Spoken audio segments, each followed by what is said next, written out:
Vladivostok isn't a cheap place to live in Russia, and food prices here are about the same as in Moscow, sometimes even a bit higher, and recently prices here have increased.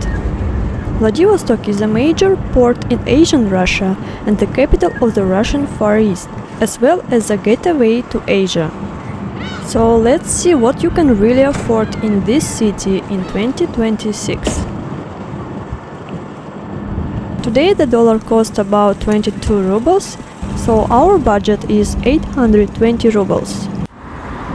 For breakfast I went to a small shop near my home, but prices here are a bit higher than in some supermarket chains.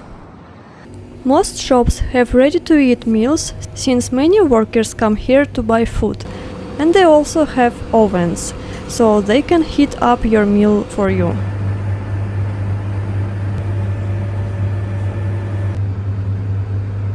Out of all the options, I decided to pick one special Vladivostok dish that I want to introduce. And of course, water. I often choose the ones with the child on the label, as it feels more trustworthy.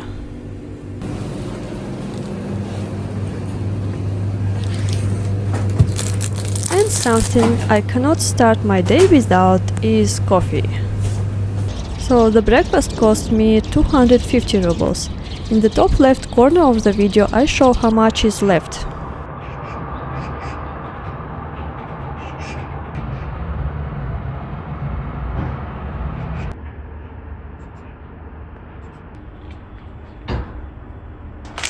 At first I wanted to have breakfast at home, but then I remembered I have a travel cup, so why not enjoy it outside?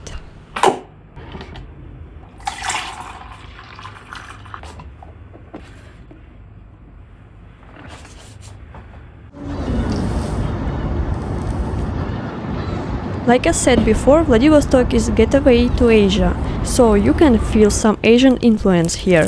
One of the city's special food I want to show you is called pyanse. It was brought by Korean immigrants and has become really popular.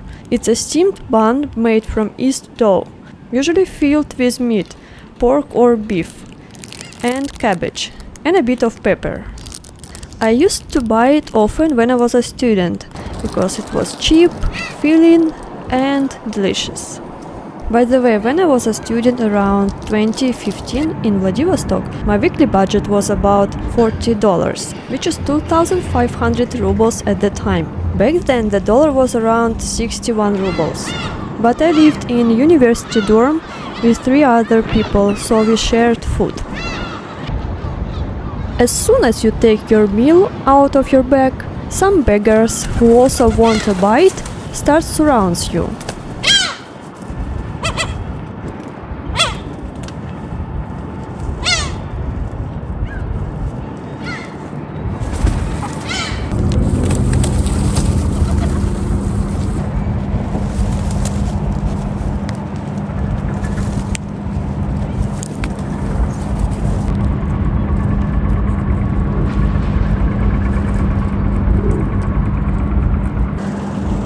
I actually came here to have breakfast for the sake of the video, and before I really didn't want to go out. But I noticed that simply having breakfast outside near the sea in a calm place really lifts my mood, and I've decided to do it more often.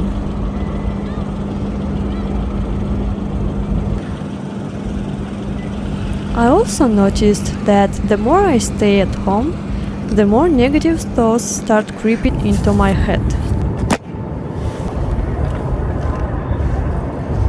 Now let's see how we can spend our day with that budget.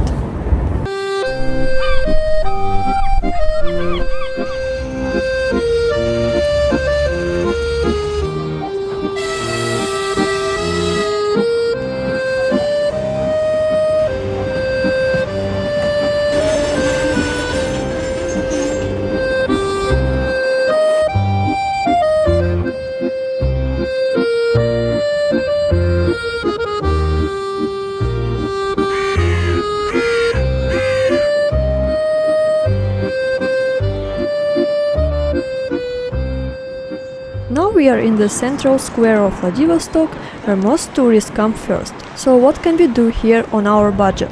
We can feed pigeons. However, this activity isn't recommended as it violates sanitary regulations. Pigeons can spread diseases, they also poop on landmarks and overall make the place dirty. Another option is to visit an Orthodox church. It's free, but you need to wear proper clothing, and women are required to cover their heads. However, here I didn't notice strict regulations. I showed it in my previous video, I left the link in the info cards. Then we can see a World War II Soviet submarine for free from the outside, and for about 200 rubles we can go inside. And like all tourists and locals, take a popular photo with the bridge. Or walk through one popular city's neglected area. It probably looks like a criminal neighborhood, but is actually safe. The area had a criminal reputation in the late 19th and the first half of the 20th century. It was a Chinese quarter with its own rules and laws, a city within a city. It was called Millionka, which means millions, because many Chinese people lived there, and it was the most densely populated quarter in Vladivostok. The quarter had Chinese shops, small stores, restaurants and even theaters, but it also had illegal brothels, opium dens, gambling salons and fences for stolen goods. And in 1938 the Chinese residents were completely relocated. Now it's a popular historical landmark.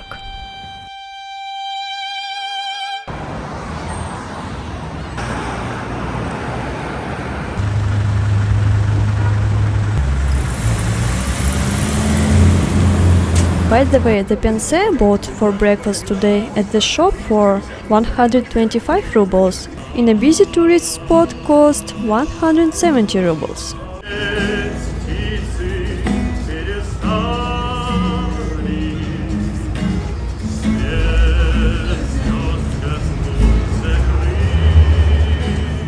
Fortunately, enjoying life and relaxing by the sea is still free nowadays.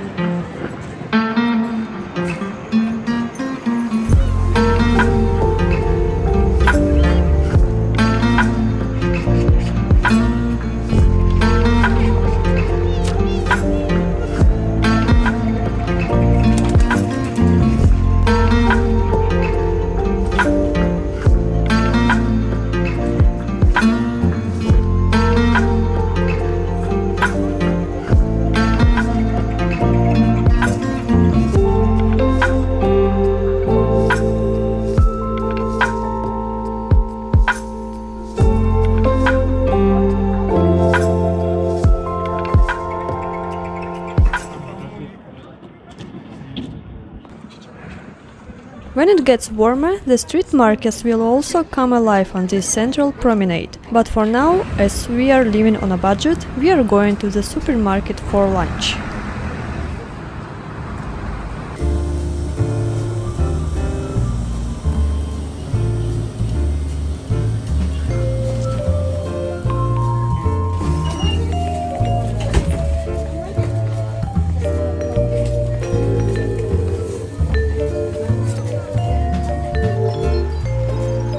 It's been a long time since I last ate instant noodles, which was also a popular meal for me during my student days on a budget, so I decided to have it for lunch. There are different types. This one with fancy packaging is the most expensive, and this one is the cheapest I found in this shop. And this one is Russian instant noodles.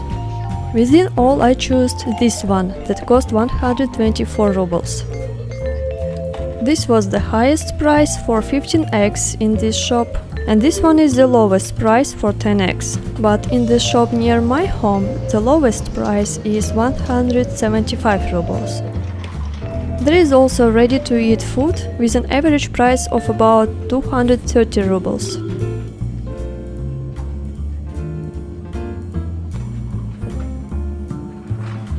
And I decided to grab an onigiri for dinner as well, which cost 80 rubles. This is mashed fruit puree for children, which can be a nice healthy dessert. And in this shop, the water I bought in the morning is cheaper, it cost only 40 rubles, while near my home it's 65 rubles. So now we have 326 rubles left. Now I came home to have a late lunch.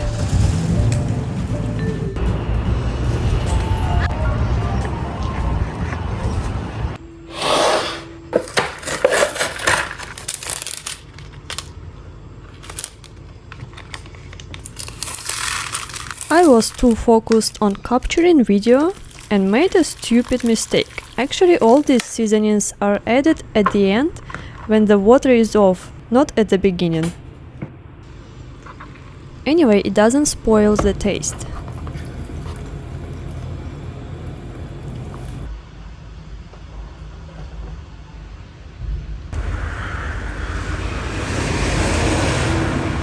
Since we have some money left, let's go to the last spot, which I think is a nice way to finish the day. And of course, we are taking the bus.